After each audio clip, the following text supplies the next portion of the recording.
Ipinahayag din po ng COMELEC na ipapatupad pa rin ang online voting and counting system sa midterm elections kahit meron o walang sumusuportang batas. Sinabi po ni COMELEC Chairman George Erwin Garcia na nakarating ang Commission and Bank sa desisyon matapos pag-aralan ang mga posibleng implikasyon ng pagkansila ng plano.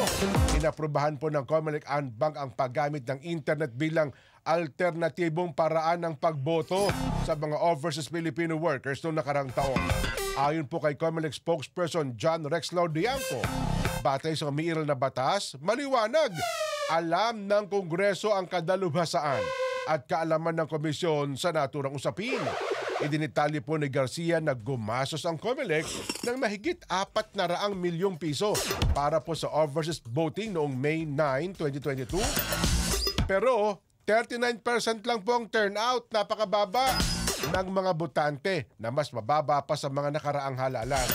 Sinabi ng COMELEC na ligtas ang pagboto sa internet sa ibang bansa dahil nangangailangan lamang ito ng maliit na data para ka lamang nag-text.